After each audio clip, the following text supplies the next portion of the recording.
Hallelujah. Afia ni bani na wofen. Mene wabafe no kusuro te kofio. Wabakwe Yesu Kristo Fɔmɔ he tani Atsi Kpaŋmɔ Momo eni. Yeketwe bojuno. Hallelujah. And Merry Christmas to you all, guys. So today we will do something slightly different.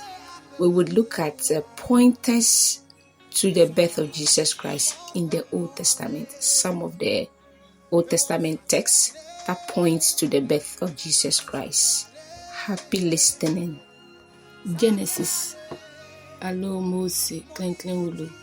Ichunumai edre kenehu. Kukunijinuma.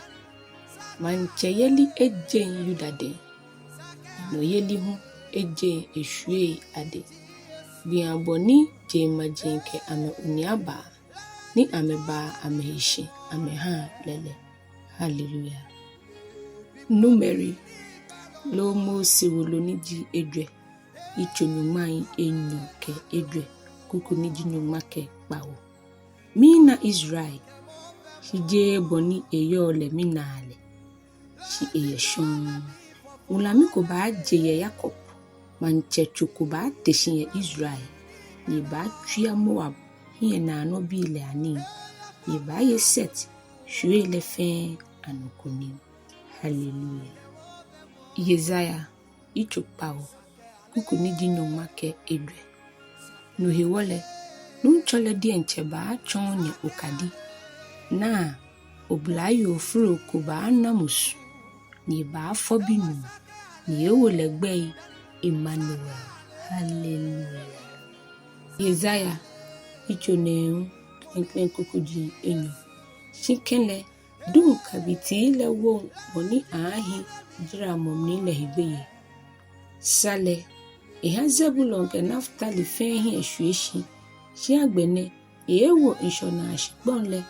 Jordan se shikbonle. Jema Galilea le hi enyam.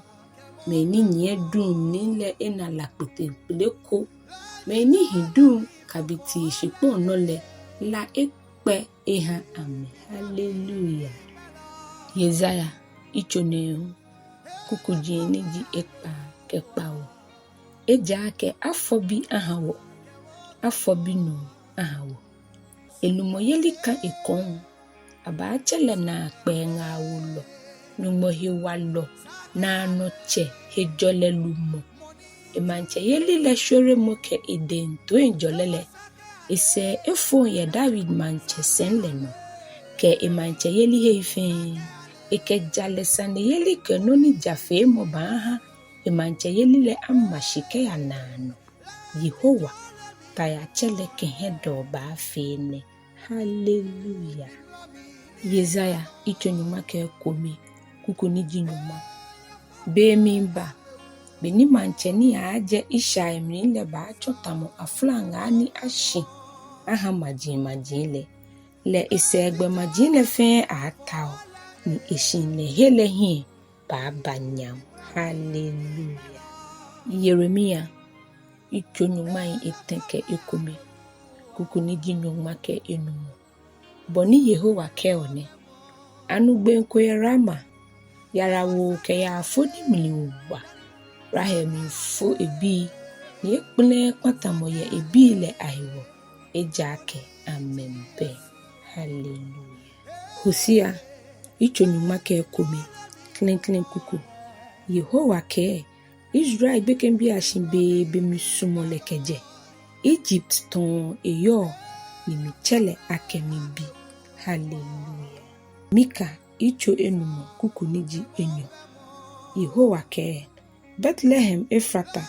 Majimbibi fefe ni yo yuda shekpon le nole aten ekome ejibo.